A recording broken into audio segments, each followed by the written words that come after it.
কোটা সংস্কার আন্দোলনের শিক্ষার্থীদের উপর হামলা চালিয়েছেন ছাত্রলীগের নেতাকর্মীরা। হামলায় আন্দোলনকারী শিক্ষার্থীদের অনেকে মারধরের শিকার হয়েছেন। আক্রান্ত শিক্ষার্থীদের মধ্যে ছাত্রীরাও রয়েছেন।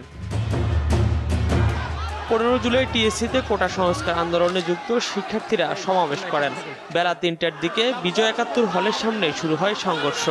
আন্দোলনকারীদের একটি দল বিজয় 71 হলে প্রবেশ করতে গেলে তাদের বাধা দেওয়া হয়।